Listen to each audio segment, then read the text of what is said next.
आप सब करना चाहेंगे जोशना, ऐसा काम मत करो बेटा। समाज को गुमराह करने का काम मत करो। जयराम महतो को बदनाम करने का कोशिश कर रहा है, शकुनी मामा बन के बैठा हुआ है, तो गलत मानसिकता के साथ जी रहे हो सुदेश बाबू। आज हमको मजबूर किया गया तो सुना, हम तुमको कहना चाहेंगे, हमको गाली देने आखिर कौन सिखाया। जोहार। 12 अक्टूबर 2025 को गिरिडीह जिला में अमित महतो के गाली का विरोध जरूर करूंगा, लेकिन गाली देने पर मजबूर किसने किया, इस पर सवाल भी जरूर करूंगा। आदरणीय ज्योत्सना केरकेट्टा दीदी जी अमित महतो को जेल भेजकर उसे सजा दिलवाई, तो जिन कुर्मियों के भावनाओं को ठेस पहुंचाया गया, उनके भावनाओं को ठेस पहुंचाने के जुल्म में ज्योत्सना केरकेट्टा दीदी जी को कब सजा मिलेगा, इस पर भी सवाल जरूर होगा। दोस्तों, अमित महतो का एक वीडियो क्लिप सामने आया है, जिस वीडियो क्लिप में वो कह रहे हैं, क्या कह रहे हैं बिना देरी क्यों पहले सुनाते हैं, सुनिए। फिर ये वीडियो बहुत खास होने वाली है, हाथ जोड़कर गुजारिश है पूरा देखिएगा। अभी अमित महतो क्या बोल रहे हैं, जेल से उनका एक संदेश आया है, कौन सा संदेश, क्या कुछ बोल रहे हैं वो सुनिए। उसके बाद ज्योत्सना केरकेट्टा दीदी जी से भी एक सवाल जरूर होगा, और उसके बाद जो पूजा महतो, बेबी महतो पे जो FIR दर्ज किया गया है, उन पर भी बात होगा। वीडियो बहुत खास होगी। टाइगर जयराम महतो जी का एक वीडियो क्लिप सामने आया है, उस पर भी बात होगा। लेकिन सबसे पहले बात कर लेते हैं अमित महतो जेल से क्या संदेश भेजे, सुनिए पहले। तुमको साफ साफ करना चाहेंगे जोशना, ऐसा काम मत करो बेटा। समाज को गुमराह करने का काम मत करो। हम लोग मिलजुल के आदिवासी मूलवासी यहाँ का लड़ाई लड़ेंगे। आदिवासी कुर्मी समाज, आदिवासी संताल समाज अगर एक होता है तो और भी सीटें बढ़ेंगे। तुम काहे भूत बंदी हो मरने से पहले, क्या पारित होगा नहीं होगा, उल जुलूल का बयानबाजी चली हीरो बनने है, वो सब नहीं चलेगा। तुमको कहना चाहेंगे, हम गाली गलौज नहीं करेंगे, तुमको नहीं करेंगे मतलब नहीं करेंगे। तिरतना तक छोटा बाबा को भी नहीं करेंगे। तो बता रहे हैं आज हमको मजबूर किया गया तो सुना, हम तुमको कहना चाहेंगे, हमको गाली देने आखिर कौन सिखाया। अरे थाना जाते गाली देके FIR लिखने बोलते, लिखता नहीं, साइड में बैठा देता है। हॉस्पिटल में दवाई नहीं, हाँ कहीं अगर हक अधिकार का बात करते हैं वहां पर गाली दिया जाता है। मतलब जनप्रतिनिधि और अधिकारी लोग क्या है यार, गालीबाज है। कंपनी में मेरा काम नहीं मिलता, 10,000 का 10,000 केस हो जाएगा, होने दो 50,000 केस हो, कोई दिक्कत नहीं। तुम तमाम लोगों को कहना चाहेंगे, झारखंड को बांटने का काम मत करो, लड़ाने का काम मत करो। आदिवासी मूलवासी, आदिवासी कुर्मी समुदाय, आदिवासी संताल समुदाय दोनों एक ही है। खाली सर्टिफिकेट का मामला है तो वो सेंट्रल का मामला है। जयराम महतो को बदनाम करने का कोशिश कर रहा है, शकुनी मामा बन के बैठा हुआ है, तो गलत मानसिकता के साथ जी रहे हो सुदेश बाबू। आपको कहना चाहेंगे, सूटकेस भर भर के पैसा मेरे पास भी ऑफर आया था, हमने सारा ऑफर को रिजेक्ट कर दिया। तुम्हारा सांसद के यहाँ से आया था ऑफर, तुम्हारा वहां से आया था, हमने रिजेक्ट कर दिया। हम जमीन नहीं बेच पाएंगे। एक गरीब का बेटा आज लोगों के लिए लड़ रहा है तो उसका खिलाफ हम नहीं जा सकते हैं। अरे हम भीख मांगे खा लेंगे। आज भी जंगल झाड़ में हम 2-3 साल से घूम रहे हैं, हमको कोई दिक्कत नहीं है। लोग सहायता करेगा, 2 रुपया, 5 रुपया, 50 रुपया, 1000 रुपया, कितना चंदा करेगा हमको नहीं पता। लोग नहीं सहायता करेंगे तो जंगल का फल खाएंगे, पत्ती खाएंगे, हाँ जड़ी बूटी खाएंगे, कुछ तो खा के जिंदा रहेंगे। लेकिन तुम लोग जैसा गलत आदमी को बर्दाश्त नहीं करेंगे। तो तमाम कुर्मी समाज के लोगों को कहना चाहेंगे, यह सुदेश महतो आजसू पार्टी का ही चाल चलन है। आजसू पार्टी का सुप्रीमो सुदेश महतो बहुत ही गलत और एकदम छोटा मानसिकता के साथ आज राजनीति किया और लोगों को लड़ाने का काम किया। जयराम महतो जैसा ईमानदार लोगों को बदनाम करने का काम किया। हम अभी भी बोले कोई पार्टी का बात हम नहीं करते हैं, ना हम कोई पार्टी का प्रवक्ता है, लेकिन आपको कहना चाहेंगे कि वो आज समाज का हक अधिकार के लड़ रहा है। 6-6 महीना घर नहीं जा पाता है, उसका घर का स्थिति देखिए आज भी उसी तरह है जो पहले था। तो ऐसा नहीं है, विधायक हो तो ऐसा हो, CM हो तो ऐसा हो, फिर आप लोग डरते क्यों हो। कल्पना मैडम को धन्यवाद करना चाहेंगे। कल्पना मैडम का कहना यही है कि आदिवासी मूलवासी एक साथ रहिए, आदिवासी कुर्मी समाज, आदिवासी संथाल समाज आपस में लड़िए मत। और IG साहब, DIG साहब दोनों को धन्यवाद देना चाहेंगे। आप लोगों ने सही विचार किया, सही मार्गदर्शक दिया। देखिए हम पहले से नहीं लड़ने वाले हैं, अगर कोई गलत करेगा, गलत बयानबाजी टिप्पा टिप्पणी करेगा तो हम फिर भी बर्दाश्त नहीं करेंगे। लेकिन हम कहना चाहेंगे सब लोग एकजुट रहिए। यहाँ का प्रशासन और राजनीतिक दल के जितने भी नेता हैं सब चाहते हैं यहाँ झारखंड में माहौल खराब ना हो। तो तमाम साथियों से कहना चाहेंगे आपस में मिलजुल के रहिए, लड़ाई मत कीजिए। झोटा बाबा ज्योत्सना केरकेट्टा को जो आजसू पार्टी फंडिंग कर रहा था सुदेश बाबू, इसका आप जवाब दीजिए और नहीं तो पार्टी से इसको बर्खास्त कीजिए। अगर आप जवाब नहीं देते, पार्टी से बर्खास्त नहीं करती है, उल जुलूल का बात हो रहा है, गर्म हो रहा है, तो हम इसका जिम्मेवारी नहीं लेंगे। आदिवासी मूलवासी को एकजुटता में रखो, झारखंड को बांटने का काम मत करो। तुमको बार बार कहना चाहेंगे कोयरी समाज, इसका बाप सरकारी नौकरी, इसका बाप प्राइवेट नौकरी, एकदम घर घर गांव गांव में लड़ाने का काम मत करो, एक तरफा मत दिखाओ।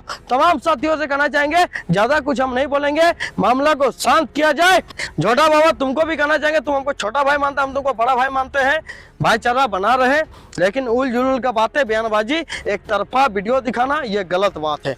दोनों तरफ से दिखाओ और शहीदों का अपमान नहीं करना है तुमको खास करके चेतावनी देते हैं। किसी भी समुदाय का हो, कुर्मी, कोयरी, आदिवासी, मूलवासी, किसी भी समुदाय का, उन सब मामला में तुमको उतना बयानबाजी नहीं करना है। हम सभी साथियों से कहना चाहेंगे जितने भी लोग शहीद हुए हैं, तमाम झारखंड के साथियों को एकजुटता में लाने के लिए, अधिकार दिलाने के लिए, और इस तरह का छोटा बाबा क्रिकेटर जैसा लोग बांटने का काम कर रहा है। गलत मानसिकता के साथ आप लोग जी रहे हो। तुम लोग बयानबाजी शांत करो, झारखंड को शांत करो, मुद्दा पे बात करो। बहुत सारा समस्या चल रहा है झारखंड में। तमाम साथियों से कहना चाहेंगे दोस्तों, हमेशा सहयोग कीजिए। हम नहीं कहेंगे आप कितना सहयोग दीजिए, आपका जिस भी स्तर से हो पाए आप सहयोग कीजिए। मोबाइल नंबर पे कीजिए, बारकोड पे कीजिए। आपको कहना चाहेंगे आपके चंदा से हम क्लियर करना चाहते हैं। लोग कहते हैं भीख मांगा है, तो हम लोग भीख मांगा है या जो भी है, लोगों के लिए लड़ रहे हैं। आपका जितना क्षमता उतना चंदा दीजिए, आप चाहे मोबाइल नंबर में दीजिए या बारकोड में दीजिए। आपको हम नहीं बोलने जाएंगे आप कितना दे रहे हैं, नहीं दे रहे हैं। हाँ, लेकिन हम लोग गलत चीज का सपोर्ट बिल्कुल नहीं करेंगे। अगर कोई सही आदमी आके झारखंड का विकास का बात करता है, झारखंड के लिए लड़ाई लड़ता है, चाहे वो जयराम महतो हो या कोई और हो, हम हमेशा समर्थन देंगे। हम किसी पार्टी विशेष से नहीं है, क्लियर करना चाहते हैं। ना हम जेल कैंप का आदमी है, ना आजसू का, ना बीजेपी, ना कांग्रेस, ना जेएमएम का आदमी है। आपको कहना चाहेंगे हम आजाद झारखंडी है, हम अपना बातों को रखते हैं मुखरता के साथ। तो तमाम साथियों से कहना चाहेंगे आप लोग हमको सपोर्ट कीजिए। कहती मेरा चैनल डिलीट हो गया, हम चाहते मेरा झारखंडी हमको प्यार करे। मेरा चैनल 60,000 का डिलीट हुआ, आप लोग 60,000 प्लस पहुंचाने का काम करें। और फेसबुक में देख रहे हैं तो फॉलो कीजिए, यूट्यूब में देख रहे हैं तो सब्सक्राइब कीजिए। धन्यवाद। अब जरा सोचने वाली बात है कि क्या अमित महतो के बात सुनने से आप लोगों को ये लगा, कहीं से भी ये लगा कि ये दंगा फैलाना चाहते हैं, ये झारखंड में आदिवासी समाज, आदिवासी संथाल समाज, आदिवासी कुर्मी समाज को लड़ाना चाहते हैं, या झारखंड में किसी भी प्रकार का हिंसा फैलाना चाहते हैं? क्या अमित महतो के इस बयान से लगा? अमित महतो ने तो यही कहा, गाली दिया, माफ कीजिए, लेकिन गाली क्यों दिया ये भी समझिए। थाना जाते एफआईआर दर्ज करवाने के लिए एफआईआर नहीं लिया जाता है, साइड में बैठा दिया जाता है। अस्पताल जाते हैं इलाज करवाने के लिए, इलाज के लिए बेड नहीं दिया जाता है, नीचे जमीन पर सुला दिया जाता है। दवाई मांगने जाइए तो कहता है दवाई नहीं है। विद्यालय में पढ़ने जाइए तो मास्टर नहीं है। तो सवाल किससे किया जाएगा ज्योत्सना किरकिट्टा दीदी जी? सबसे बड़ा सवाल जो अमित महतो ने किया कि क्या सुदेश महतो जी, आजसू के सुप्रीमो आदरणीय माननीय सुदेश महतो जी इसके पीछे हैं? क्या सुदेश महतो जी फंडिंग कर रहे थे ज्योत्सना किरकिट्टा दीदी जी को कि जो जेल कैंप के वीडियोस बनाने वाले यूट्यूबर्स हैं उनको जेल डालो तुम? और अगर ऐसा नहीं है तो फिर ज्योत्सना किरकिट्टा दीदी जी को कब आजसू पार्टी निष्कासित करती है? अब क्यों निष्कासित करती है? तो आजसू के सुप्रीमो आदरणीय सुदेश कुमार महतो जी कुर्मी समाज से आते हैं, और ज्योत्सना किरकिट्टा दीदी जी तो बोली है विरोधियों, कुर्मियों। तो जाहिर सी बात है कुर्मी तो आप भी है ना सुदेश कुमार महतो जी। तो आप कब आजसू की नेत्री, अपने ही पार्टी की नेत्री ज्योत्सना किरकिट्टा दीदी जी को पार्टी से निष्कासित करते हैं? और अगर नहीं करते हैं तो इसका मतलब आपको यह मानना होगा ना, आपको मानना हो सकता है कि हाँ आपके द्वारा ही इनको समर्थन दिया गया होगा। हम नहीं कह रहे, अमित कुमार महतो जेल के अंदर से कह रहे हैं संदेश में साफ साफ, सुदेश महतो जी बड़ा आरोप है ना।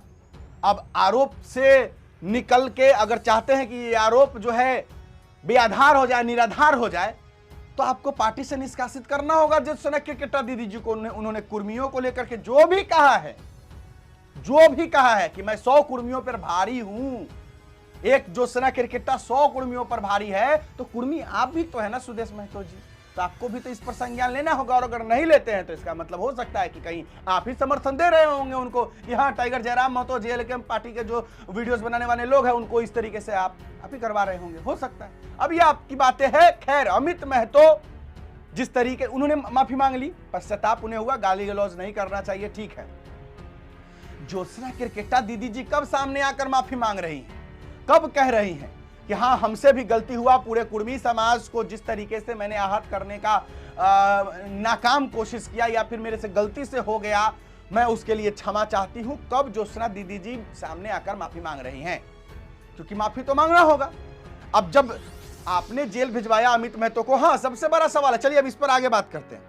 अमित महतो जी को किस तरीके से अनन फानन में उठाया गया आसनसोल से, इस पर आरटीआई दाखिल किया गया है। डाहो महतो जी ने आरटीआई दाखिल किया है एसटी थाना में। हम आपको पढ़कर सुनाते हैं, स्क्रीनशॉट लगा देंगे, देख लीजिएगा। यहां पर सेवा में जन सूचना पदाधिकारी सह एसटी थाना रांची। विषय है सूचना अधिकार अधिनियम 2005 की 7(1) के तहत सूचना उपलब्ध कराने के संबंध में। अब ये आरटीआई इसलिए दाखिल किया गया है, हम आपको थोड़ा सा सुनाते हैं। ये डाहो महतो जी का ये कहना है, एससी थाना से उन्होंने ये जवाब मांगा है। पहला चीज उनको सूचना मांगे हैं, वो पहला कि वो एफआईआर का कॉपी चाहिए। वो एफआईआर का कॉपी जिस पे लिखा गया है ज्योत्सना केरकेट्टा दीदी जी ने जो एफआईआर दर्ज कराया है अमित महतो के खिलाफ, उसका एफआईआर कॉपी चाहिए। दूसरा नंबर, एसटी एक्ट लगाने के तहत एक एफआईआर दर्ज करने हेतु जाति प्रमाण पत्र देना अनिवार्य है, अतः दिए गए जाति प्रमाण पत्र की छाया प्रति उपलब्ध कराएं। यह भी है कि हाँ भाई जाति प्रमाण पत्र भी चाहिए, तभी तो पता चलेगा ना हाँ कि ज्योत्सना केरकेट्टा दीदी जो है वो आदिवासी समाज से आती है, कंफर्म हो जाएगा। एफआईआर होने के बाद बीएनएस की धारा 35(3) के तहत अपना पक्ष रखने के लिए नोटिस अमित महतो को दिए हैं, तो उसका अभी प्रमाणित कॉपी दीजिए। अमित महतो को क्या नोटिस भेजा गया है अपना पक्ष रखने के लिए? अब क्योंकि नोटिस पहले भेजिएगा तभी तो आप किसी को गिरफ्तार कीजिएगा। एफआईआर हुआ अमित महतो पे, चलिए ठीक है, ज्योत्सना केरकेट्टा दीदी जी गई, एफआईआर दर्ज की। उसके बाद थाना क्या करती है कि नोटिस भेजती है उस व्यक्ति को, जिस व्यक्ति को आपने उठाया, जिस पर केस हुआ, आप उसको नोटिस भेजते हैं। तो यही नोटिस की वो कॉपी चाहिए कि आपने पहले नोटिस भेजा है वो अमित महतो जी को, तो उस नोटिस का अभी प्रमाणित कॉपी चाहिए हमें। चौथा, केस में किन सक्षम पदाधिकारी के आदेश से दूसरे राज्य जाकर गिरफ्तार किए, इसकी जानकारी चाहिए। आपने दूसरे राज्य जाकर, पश्चिम बंगाल जाकर के किन पदाधिकारी के आदेश से आप गए, उनका जानकारी दीजिए। और सबसे लास्ट पांचवा, किस न्यायालय से वारंट जारी किया गया था, इसकी जानकारी। वारंट जारी किया गया था, क्या अमित महतो को गिरफ्तार करने के लिए वारंट जारी किया गया था? तो इनकी जानकारी चाहिए। डाहो महतो जी ने इनकी जानकारी मांगी है, अतः श्रीमान से आग्रह है उपरोक्त सभी बिंदु की जानकारी अभी प्रमाणित कर छाया प्रति देने की कृपा करें। छाया प्रति देने में जो भी खर्च होगा मैं वहां करूंगा। आवेदन शुल्क 10 पोस्टल ऑर्डर दे रहा हूं, जिसका संख्या ये है। खैर, अब आरटीआई दाखिल करके मांगा गया है ये सारी जानकारी, और ये बिल्कुल जरूरी है, क्योंकि कहीं हो न हो अमित महतो को गिरफ्तार करने के पीछे कुछ साजिश भी हो सकता है। अब वारंट जारी किया गया कि नहीं किया गया, सूचना दिया गया कि नहीं दिया गया, क्योंकि नोटिस तो दिया जाना चाहिए था। अमित महतो को अपना पक्ष रखने के लिए जो है थाना से नोटिस जाना चाहिए था। वारंट किस न्यायालय से जारी किया गया जो गिरफ्तार किया गया इस तरीके से, इसकी भी जानकारी। तो ये बात तो सही है कि अमित महतो की गिरफ्तारी पर जो ये सवाल खड़े हो रहे हैं, ये आरटीआई दाखिल करने के बाद जवाब तो चाहिए। अब आगे बात करने से पहले हम सबसे पहले आपको टाइगर जयराम महतो जी का एक वीडियो क्लिप दिखाना चाहते हैं, पहले देख लीजिए फिर बात करते हैं। जोहार। 12 अक्टूबर 2025 को गिरिडीह जिला में पोलियो खुराक पिलाई जाएगी, अतः आप सभी से आग्रह है अपने बच्चों को एक खुराक पोलियो की अपने नज़दीकी पोलियो बूथ सेंटर में जाकर जरूर पिलाएं। धन्यवाद। चलिए, टाइगर जयराम महतो जी तो अभी अज्ञातवास में है। जैसा कि आपको पता होगा, डॉक्टर ने उन्हें 7 दिनों के लिए बाहर निकलने से मना किया था। पैर का फ्रैक्चर है तो वो इसी तरीके से आराम कर रहे हैं, फिर भी उनका जो फर्ज जो घर से निभाया जा सकता है उसके लिए वो तत्पर है, और टाइगर जयराम महतो जी अपना कार्य बखूबी कर रहे हैं। अभी ये क्या हो रहा है कि ये एफआईआर का जो गेम चल रहा है, कभी इधर से कुर्मी आदिवासी कुर्मी समाज उधर किन्हीं के ऊपर अगर एफआईआर कर रही है तो उधर से इधर का एफआईआर हो रहा है। इसी बीच में खबर ये आ रहा है कि बेबी महतो और पूजा महतो पर एफआईआर दर्ज किया गया है माननीय मुख्यमंत्री हेमंत सोरेन जी के ऊपर तीखा टिप्पणी करने के आरोप में। अब ये तीखा टिप्पणी आज से 2 साल पहले की बात है। आज से 2 साल पहले की बात को आज एफआईआर दर्ज करवाया गया है कि हेमंत सोरेन जी को पूजा महतो और बेबी महतो ने अभद्र टिप्पणी की। अब इसके पीछे की मंशा क्या हो सकती है? इसके पीछे की मंशा बदला लेना हो सकता है। कि ज्योत्सना केरकेट्टा दीदी जी पर जो एफआईआर दर्ज हुआ दर्जनों, इसके बदले में हो सकता है कि पूजा महतो और बेबी महतो के ऊपर एफआईआर दर्ज हुआ होगा। जाहिर सी बात है 2 साल पहले की घटना है, उसको अभी अब एफआईआर दर्ज करने जा रहे हैं, तो इसको आप क्या कह सकते हैं, वो भी इस माहौल में जहां पर ज्योत्सना केरकेट्टा दीदी जी के ऊपर इतना एफआईआर दर्ज हो रहा है उसके बाद। तो इससे आप क्या समझ सकते हैं, ये तो आप ही लोग बताइएगा। खैर चलिए, अभी आपको हम एक चीज बता देते हैं जाते जाते, लास्ट है कुर्मी विरोध। आज जो कुर्मियों का विरोध हो रहा है, क्या ये सच में कुर्मियों का विरोध है या फिर साजिश है? क्योंकि एक पोस्टर निकलकर सामने आया है, जिस पोस्टर के बारे में हम आपको लगा भी देंगे, आप देख भी सकते हैं। जैसा कि यहां पर कुछ नाम के साथ उनका पार्टी दिखा हुआ है, जैसे कि निशा भगत पहले लिखा हुआ है, निशा भगत के बगल में लिखा हुआ है बीजेपी एजेंट। ये मैं नहीं लिखा हूं, ये मुझे फेसबुक पर ये पोस्टर मिला था, मैं आप लोगों को दिखा रहा हूं। निशा भगत जी के बगल में लिखा हुआ है बीजेपी एजेंट। इसका मतलब है, हो रहा है, इनका कहने का मतलब है कि निशा भगत जी बीजेपी का एजेंट है। नीचे लिखा हुआ ज्योत्सना केरकेट्टा, बगल में लिखा हुआ आजसू पार्टी, यानी कि ज्योत्सना केरकेट्टा जो है वो आजसू पार्टी से है। अमित मुंडा जो गाली दिया था जयराम कुर्मी समाज को लेकर के, अमित मुंडा आजसू पार्टी से है। प्रेम शाही मुंडा बीएपी बाप पार्टी से है। लक्ष्मी नारायण सिंह मुंडा बीजेपी एजेंट, और अजय तिर्की झामुमो पार्टी से है। तो ये BJP, AJSU, BAP party, Jhamumo यानी जेएमएम, इन पार्टी के लोगों द्वारा ही टाइगर जयराम महतो और जेल कैंप का विरोध किया जा रहा है। तो इसलिए चूंकि क्या, अब सवाल यह है कि क्या ये लोग वास्तव में समाज के हित में बोल रहे हैं या फिर राजनीतिक स्वार्थ और सत्ता के इशारे पर काम कर रहे हैं? सवाल तो बन रहा है, क्योंकि जो लोग कुर्मी समाज के विरोध में भाषणबाजी कर रहे हो या बयानबाजी कर रहे हो या मीडिया के सामने बोल रहे हो, वो जितने भी लोग हैं, ये सारे के सारे लोग किसी न किसी पार्टी से संबंध रखते हैं। तो क्या ये लोग सच में आदिवासी समाज के लिए आवाज उठा रहे हैं या फिर ये अपने पार्टी को मजबूत बनाने के लिए और अपने पार्टी में अपना नाम चमकाने के लिए टाइगर जयराम महतो और जेल कैंप का विरोध कर रहे हैं? सवाल बनेगा ना। क्योंकि देखिए, ये जितने भी नाम मैंने कहे या जितने भी लोग के बारे में बताया जा रहा है कि ये लोग किसी खास पार्टी से ये लोग आ रहे हैं, तो जब किसी खास पार्टी से ये लोग हैं, फिर ये लोग टाइगर जयराम महतो का विरोध कर रहे हैं, कुर्मी समाज का विरोध कर रहे हैं, तो क्यों कर रहे हैं? आदिवासी समाज के हितैषी हैं, आदिवासी समाज के समर्थन में बोल रहे हैं, सवाल तो होगा ना।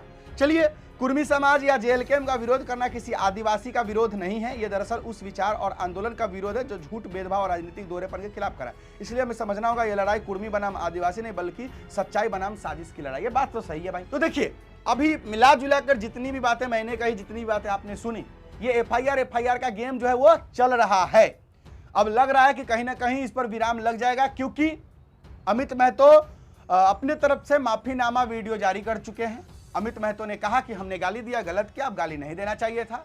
ज्योत्सना केरकेट्टा दीदी जी को भी बोला कि हाँ बेटा आप ये सब मत कीजिए। अब आगे ज्योत्सना केरकेट्टा दीदी जी क्या बयान देती है ये देखना होगा। अब उन्होंने तो माफी मांग ली, लेकिन ज्योत्सना केरकेट्टा दीदी जी को भी माफी मांगना हो, क्योंकि आपने कुर्मी समाज को हताहत किया है, उनकी भावनाओं को ठेस पहुंचाया, तो माफी तो मांगना ही पड़ेगा ना।